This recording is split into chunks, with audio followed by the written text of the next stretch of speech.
안녕하세요. 책 읽는 여우입니다. 오늘은 마음이 편해지고 많은 위로가 될 수 있는 책을 소개해드리고자 합니다. 만일 내가 인생을 다시 산다면. 만일 또는 만약이라는 단어는 하지 못한 것 혹은 할 수 없는 것들을 가정함으로 인해서 행복감을 주기도 하지만 반대로 불가능함에서 오는 미련이나 아쉬움도 동시에 느끼게 해주는 단어입니다. 여기에 인생이라는 단어가 함께하니 아쉬움이 더 커지는데요. 이 책은 파킨슨이라는 희귀질환을 진단받고 22년간을 살아온 정신분석가 의사 김해남님의 자서전적 에세이집입니다. 파킨슨병은 도파민을 생산하는 뇌조직이 손상됨으로 인해서 손발이 떨리고 근육이 뻣뻣해지고 몸이 굳고 행동이 느려지고 말소리가 잘 나오지 않는 등의 증상이 나타나는 신경퇴행성 질환인데요. 보통 65세 이후 나타나는 노인성 질환으로 우울증과 치매, 편집증 증상들도 동반한다고 합니다. 의사로서, 두 아이의 엄마로서, 아내로서, 그리고 파킨슨병 환자로서 살아온 애잔한 이야기입니다. 30년 동안 정신분석 전문의로 일하면서 깨달은 인생 조언이나 환자들에게 미처 하지 못했던 말들, 혹은 병을 앓으면서도 유쾌하게 살 수 있었던 이유나 병 진단받기 전 40살에 알았다면 좋았을 것들, 그리고 인생을 다시 산다면 해보고 싶은 것들에 대한 이야기를 담고 있는데요. 삶이 힘들고 어렵고 좀채 나아질 것 같지 않아 보여도 어느 때나 즐길 거리는 분명히 있고 그 즐길 거리가 다양한 사람일수록 불가피한 불운과 불행 또한 잘 버틸 수 있다고 말해주는 대목에서 또 한 번 많은 생각에 젖게 만드네요. 그럼 만일 내가 인생을 다시 산다면 이 책의 일부를 읽어드리겠습니다. 함께 해주실 거죠? 사랑하는 사람을 함부로 치유하려 들지 말 것. 제투성이 소녀를 더러운 부엌에서 구해내어 예쁜 공주로 탈바꿈시키는 멋진 왕자가 되고 싶은 환상. 괴물로 변한 왕자를 지고지순한 사랑을 통해 원래의 모습으로 되돌려 놓는 착하고 예쁜 여자가 되고 싶은 환상. 이것은 누구나 한 번쯤 꾸는 꿈이다. 심리학에서는 이를 구원 환상이라 부른다. 구원 환상은 누군가 자신을 고통스러운 현실에서 구원해 주기를 바라는 소망과 밀접한 관계가 있다. 즉, 구원받고 싶은 욕망을 다른 사람을 구원함으로써 충족시키는 것이다. 구원 환상은 특히 사랑하는 사이에서 나타날 확률이 높다. 사랑하는 이에게 중요한 사람이 되고 싶고 그에게 감사와 인정을 받고 싶은 마음이 간절하다 보니 구원 환상까지 갖게 되는 것이다. 그러나 사랑하는 사람을 구원하려 하거나 치유하려 들면 안 된다. 그러는 순간 그 관계는 깨어지게 되어 있기 때문이다. 만일 사랑하는 사람이 오래된 과거의 고통에서 벗어나기를 바란다면 상담을 받아보라고 권하는 게 옳다. 그런 다음 그가 스스로 문제를 해결할 때까지 기다려줘야 한다. 그를 있는 그대로 사랑하면서 말이다. 만일 당신이 상대를 치유하려 들면 어느새 당신은 상대를 지배하려고 할 것이고 상대는 자신을 통제하려는 당신에게 엄청난 분노를 쏟아낼 것이다. 서로의 감정이 통제되지 않은 채 복잡하게 얽히면 문제는 도저히 해결할 수 없는 지경에 이르고 만다. 서로 상처투성이가 된 채 파국으로 치닫게 되는 것이다. 사랑은 분명 과거의 상처를 치유하는 힘을 가지고 있다. 진정한 사랑은 우리를 훨씬 괜찮은 사람으로 만들어준다. 감추고만 싶었던 나의 약점과 단점을 알고도 누군가 나를 진심으로 좋아해주고 받아들여주면 내가 정말 괜찮은 사람이구나 하는 긍정적인 확신을 갖게 된다. 그래서 사랑에 빠지는 사람들은 자신감이 넘치고 무엇이든 시도해보려고 한다. 지금까지 자신을 둘러싸고 있던 심리적 장벽을 깨부수고 새로운 세계와 조우하며 자아를 확장해 나간다.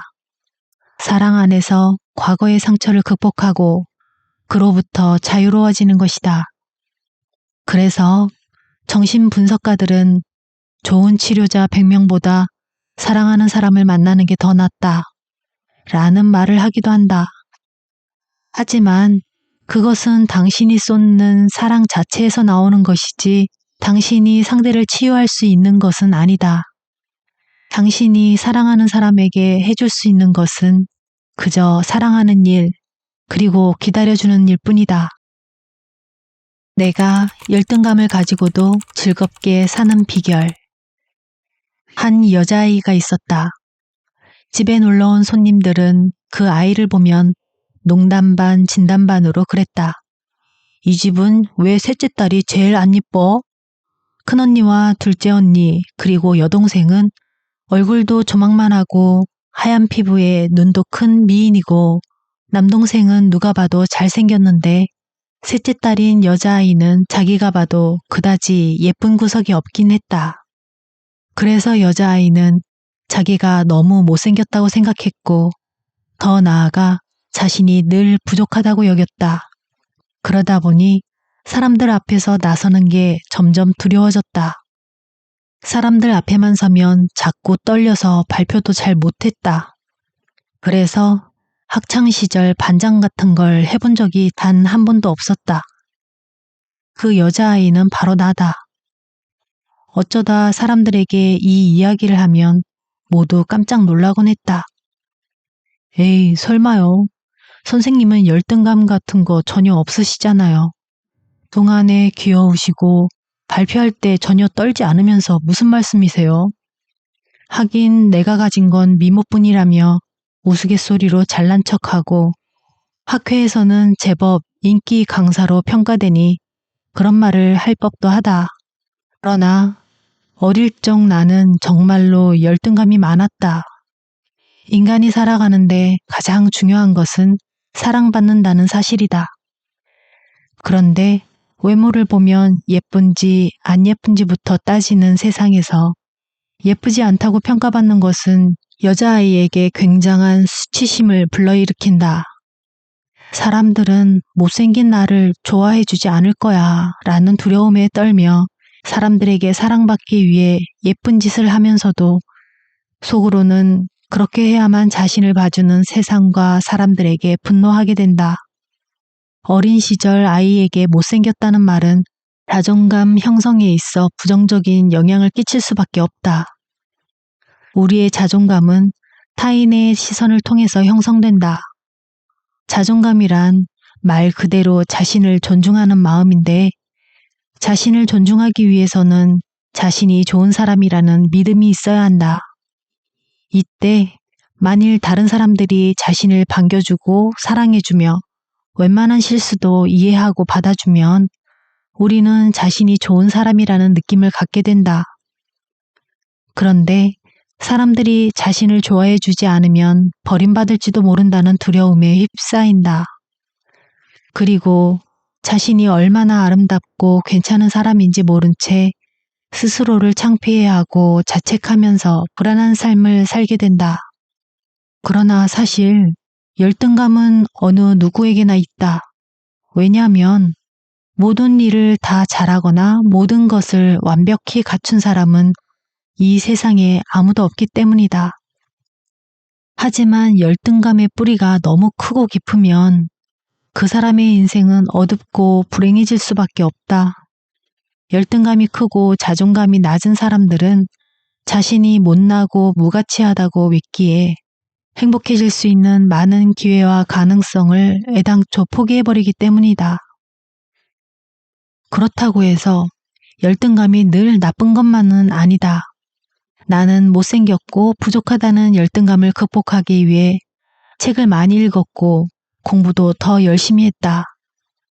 남에게 내 부족한 점을 들키지 않기 위해 뭘 하든 더 완벽하게 하려고 노력했다. 나는 학회에서 발표를 해야 하거나 원고 쓸 일이 생기면 내가 읽을 수 있는 모든 것을 다 읽는다. 관련 자료들을 다양한 관점에서 바라보고 그에 대한 나름의 결론을 얻어 누가 질문을 하더라도 그에 대한 답을 할 수 있도록 노력하는 것이다. 그렇게 많은 것을 읽고 공부한 덕에 나는 지금의 위치에 오를 수 있었다. 만약 열등감이 없었다면 나는 성장해야 하는 이유를 찾지 못했을지도 모른다. 예쁘고 완벽하다면 더 이상 노력할 이유가 없다고 생각했을 테니까.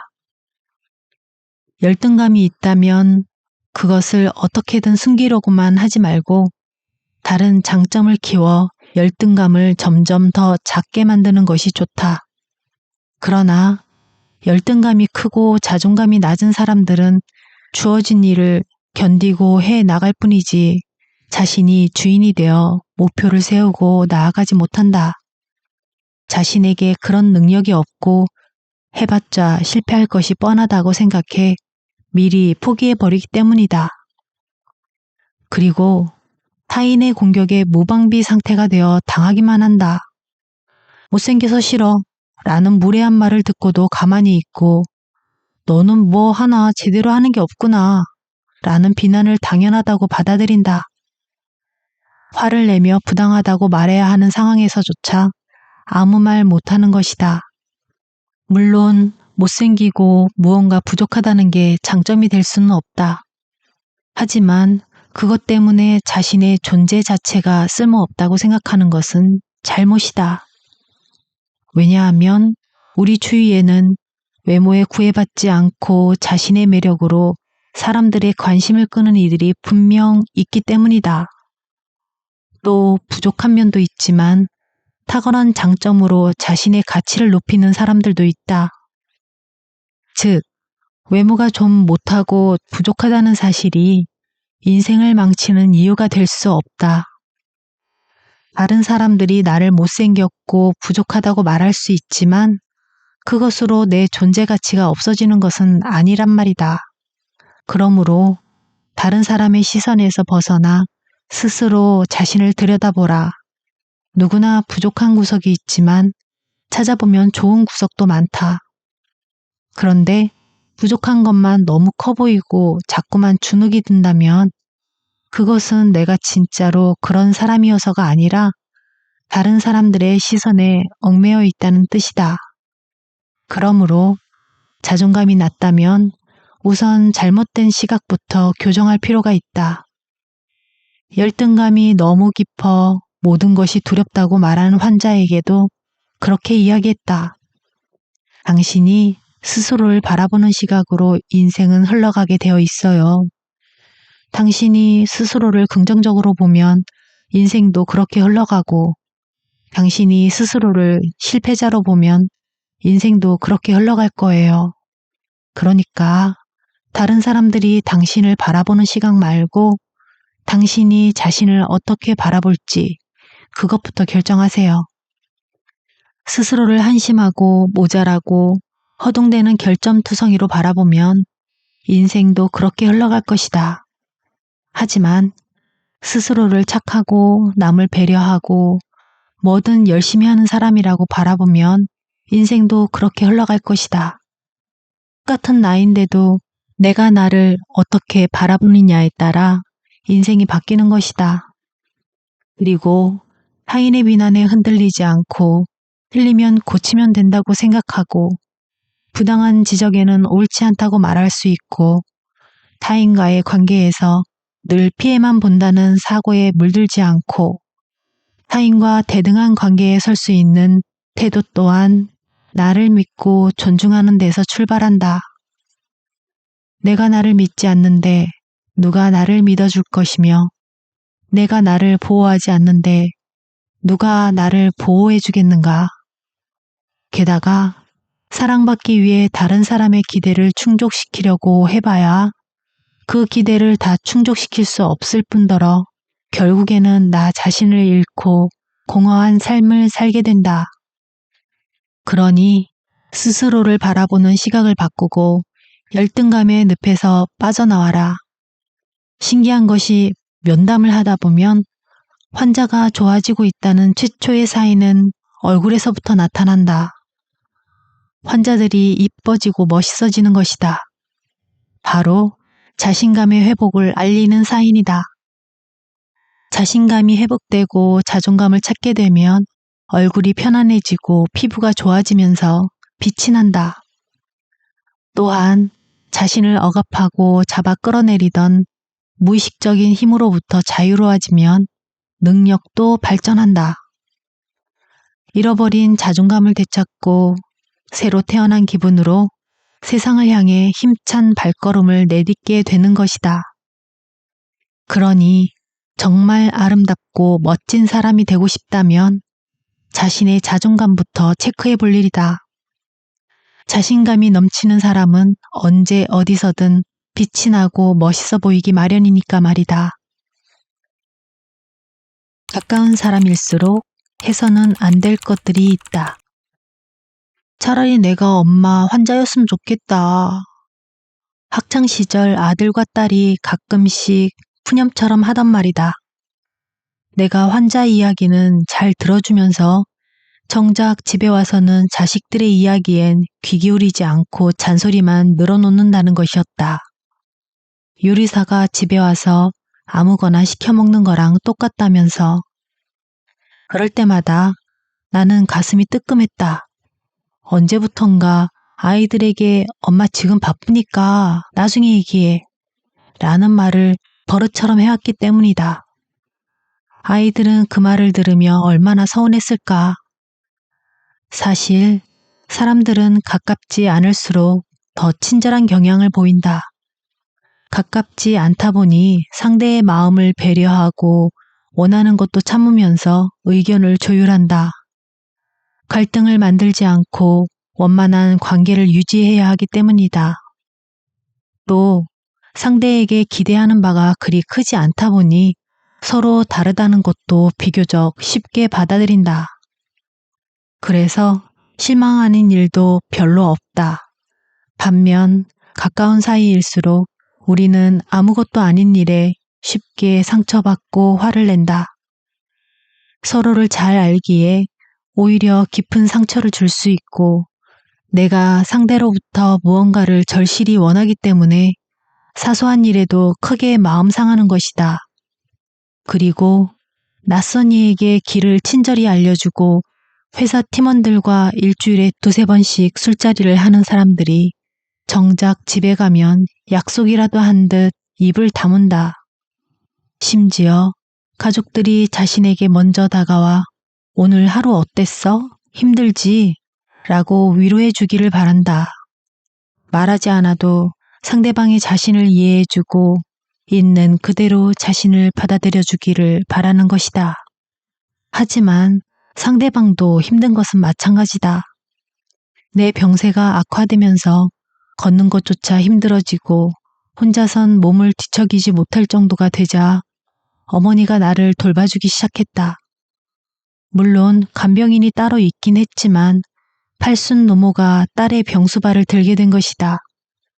나는 고개를 못 들 만큼 죄송스러웠지만 솔직히 한편으론 무척 든든했다. 나를 진심으로 아끼고 사랑하는 사람이 곁에 있어주는 거니까. 하지만 병간호가 말이 쉽지 결코 쉽지 않은 일이다 보니 어머니도 지칠 수밖에 없었다. 그러던 어느 날 약의 부작용으로 줄줄 흐르는 땀을 닦아주던 어머니가 나에게 말했다. 꼬라지가 그게 뭐니? 어머니가 무심결에 툭 던진 그 말은 날카로운 비수가 되어 내 가슴에 깊은 상처를 냈다. 그것은 혼자선 아무것도 못하는 무력한 나와 점점 지쳐가는 어머니의 상황을 적나라하게 드러내는 말이었기 때문이다. 의사로 작가로 성공을 거두어 자랑스러웠던 딸이 하루아침에 불치병 환자가 되어 제 몸 하나 못 가누는 모습을 보면서 어머니는 얼마나 힘들었을까. 그럼에도 느껴지는 서운함은 어쩔 수가 없었다. 아무리 그래도 엄마가 어떻게 나한테 그런 말을 할 수 있어. 다른 사람도 아닌 엄마가. 어쩌면 나는 아이처럼 어머니에게 매달리고 싶었는지도 모른다. 원하는 건 뭐든 엄마가 해줘야 한다고 떼쓰는 아이처럼 말이다. 하지만 아무리 가까운 사이일지라도 상대방은 나와 다른 욕구를 지닌 나와 엄연히 다른 존재이다. 그런데도 둘 사이 경계를 무시하고 한 몸이 되고자 한다면 우리는 상대에게 채울 수 없는 헛된 기대를 품게 된다. 그가 나만을 위해 존재하길 바라고 내 모든 것을 이해하고 받아주길 바라며 끊임없이 솟아나는 욕망과 욕구를 채워주길 기대하는 것이다. 이는 사랑하는 연인 사이에서도 쉽게 발견된다. 사랑에 빠진 두 사람은 처음에는 좋은 인상을 남기기 위해 예의를 지키고 상대방의 기분을 헤아리면서 조심스레 접근한다. 그러다 만남이 반복될수록 편한 사이가 되어 부끄러운 모습들도 서서히 드러내게 된다.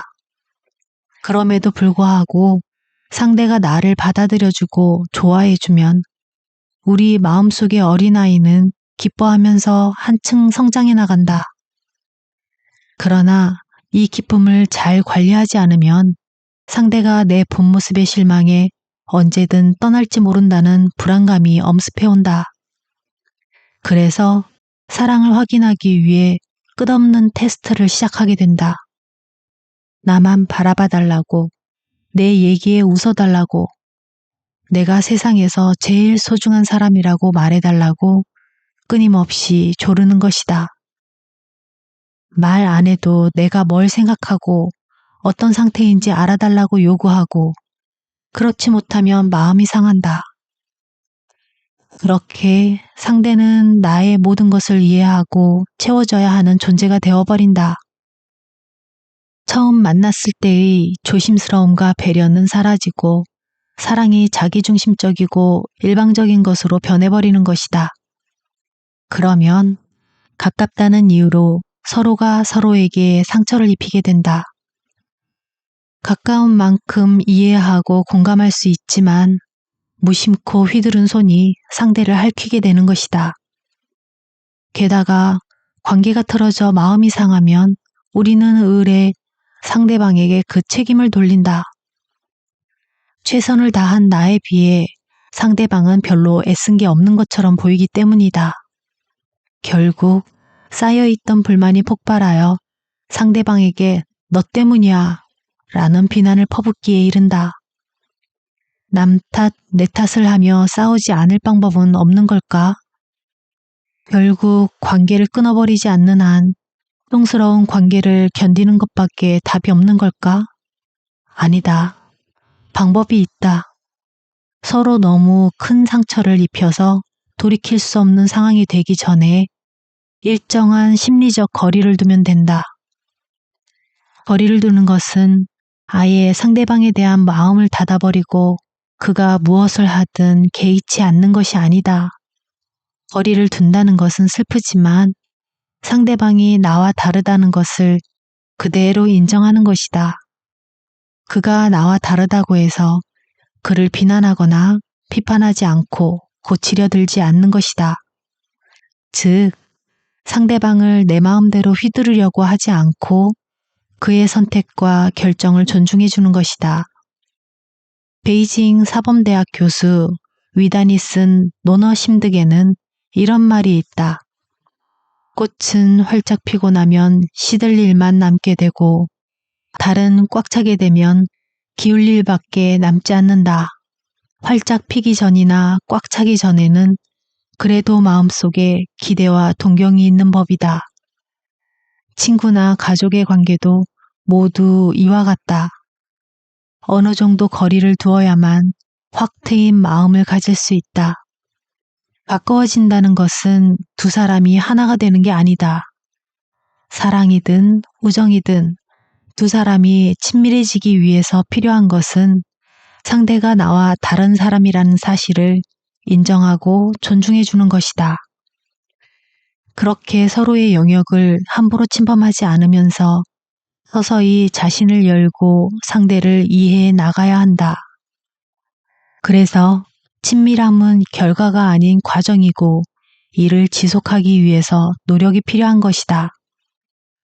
흔히 가까운 사이가 되면 우리 사이에 이런 것까지 신경 써야 해? 라며 함부로 하는 경향이 있는데 가까울수록 더 신경 쓰고 아껴야 한다. 상대가 모든 걸 받아줄 거라고 기대하지 말고 상대의 약점을 건드리지 말고 자존심을 핥힐 수 있는 말은 피하며 신뢰를 지켜나가야 하는 것이다. 가족은 눈물로 걷는 인생의 길목에서 가장 오래, 가장 멀리까지 배웅해주는 사람이라는 말이 있다. 꼭 가족이 아니어도 언제나 나를 믿고 지지해주는 사람들이 있기에 우리는 불안하고 두려운 인생도 묵묵히 걸어갈 힘을 얻는다. 그런 점에서 친밀함이란 외로운 이 행성에서 살아야 하는 우리에게 주어진 선물이다. 그러니 그것을 방치하지 말고 꾸준히 물을 주고 가꾸어 나가야 한다. 그 꽃이야말로 우리의 보잘것없는 인생을 의미 있고 가치 있게 만들어주기 때문이다. 사람을 너무 믿지 마라. 그러나 끝까지 믿어야 할 사람도 사람이다. 단지 피부색이나 종교가 다르다는 이유로 수백만 명을 아무렇지 않게 학살하는 동물. 비행기를 몰고 도시 한복판의 빌딩으로 돌진하여 하루아침에 수천 명의 사망자를 내는 동물. 층간소음 문제로 살인까지 저지르는 동물. 유산과 보험금을 타기 위해 친구나 가족의 등에 칼을 꽂을 수 있는 동물. 제 것에 만족하지 못하고 탐욕스러운 동물. 남들이 고통스러워하든 말든 나만 아니면 된다고 생각하는 이기적인 동물. 높은 지능을 남들을 속이고 파괴하는 데 사용하는 동물. 바로 이 세상에서 가장 위험하고 무서운 인간의 모습이다. 살아갈수록 인간의 어두운 면을 마주할 기회가 늘어나면서 중년의 나이에 이르면 세상에서 가장 무서운 건 바로 사람이다 라는 말을 하게 된다. 이처럼 무섭게 돌변할 수 있는 이웃으로부터 내 가족을 지키기 위해서는 항상 경계를 늦춰선 안 된다. 집과 집 사이의 담을 점점 높게 쌓아 올리고 창문을 굳게 닫은 채 도시 안에 외로운 섬 같은 생활을 하는 이유도 바로 그 때문이다.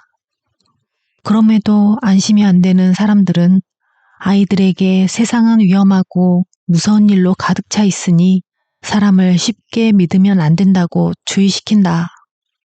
그러면 나는 사람들에게 묻는다. 당신이 만약 사람을 믿지 않고 의심하면 배신당할 일은 분명 줄어들 것이다. 하지만 당신은 매일 누군가를 경계하고 의심하는 불안한 나날을 보내게 될 것이다. 사람을 믿지 못하면 고립되고 외로워질 것이다. 그런데 사람을 믿으면 세상은 살만한 곳이 된다. 남에게 속을지언정 불안에 떨며 지내지는 않아도 된다. 당신은 무엇을 선택하겠는가? 안타깝게도 대부분의 사람들은 그래도 사람을 믿으면 안 된다고 답했다. 속는 것보다 날마다 모든 일을 의심하며 불안에 떠는 게 차라리 낫다는 것이다. 그러는 선생님은 사람을 믿으세요? 나는 사람을 믿는다. 사람을 믿으면 일단 내 마음이 편하다. 의심하느라 촉각을 곤두세우고 전전긍긍할 필요가 없다.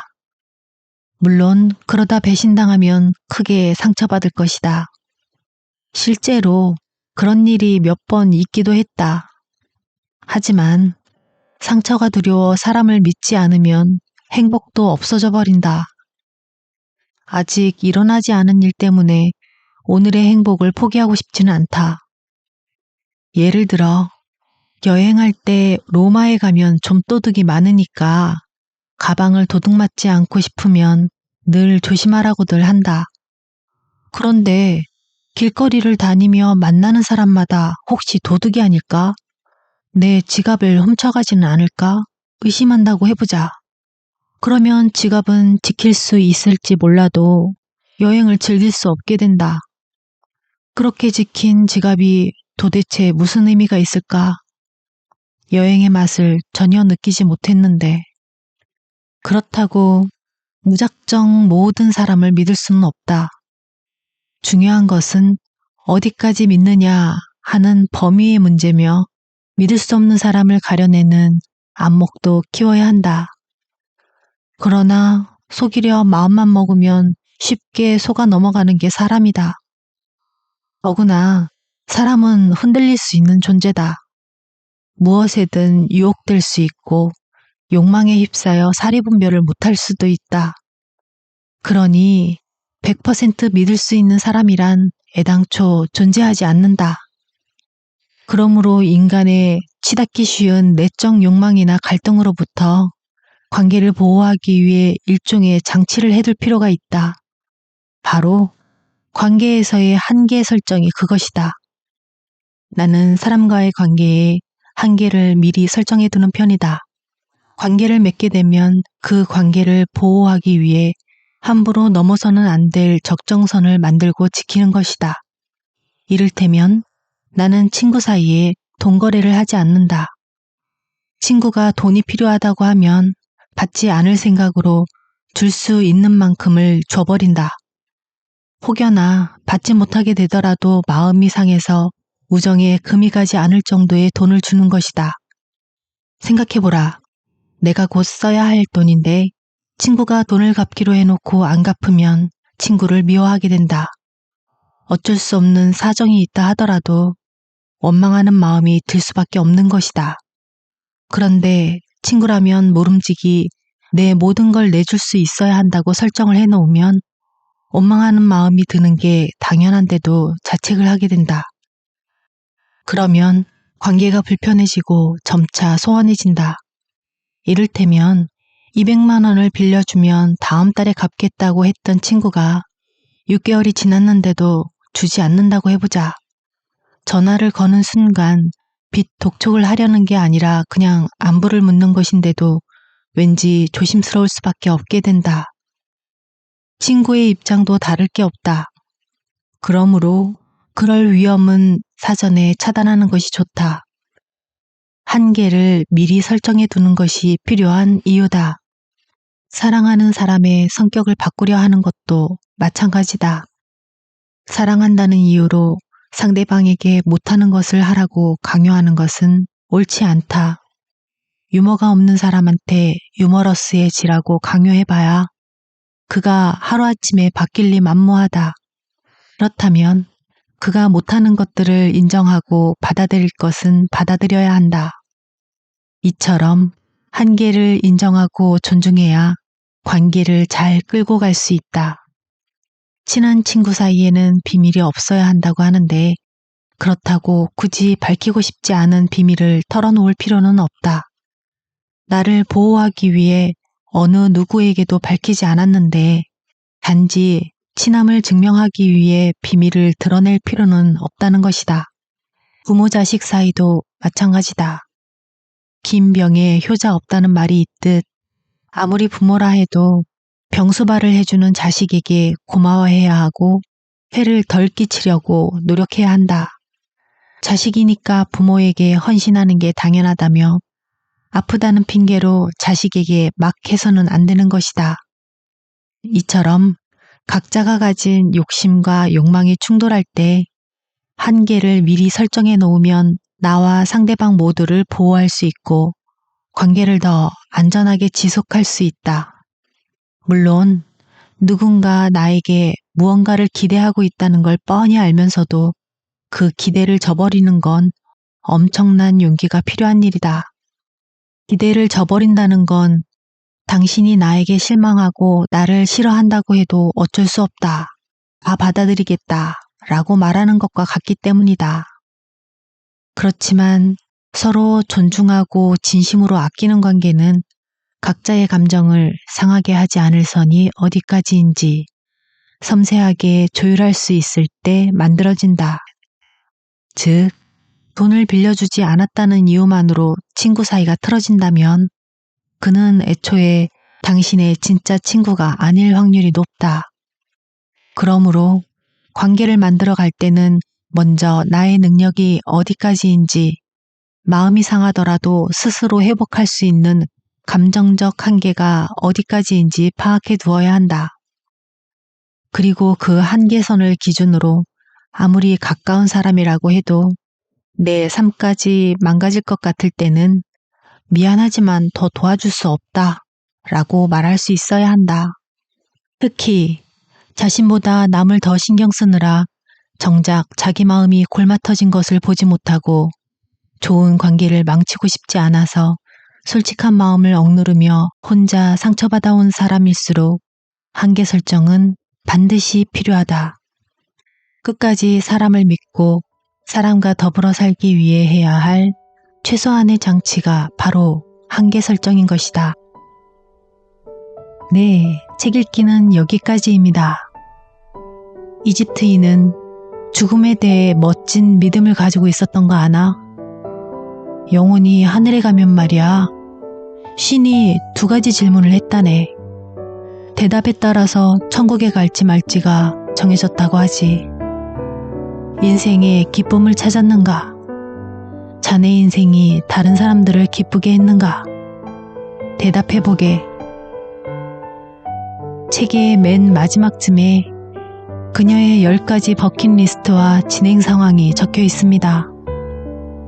소소한 바람이면서도 아직 다 하지 못한 그 버킷리스트를 보고 있자니 괜히 눈시울이 붉어지더라고요.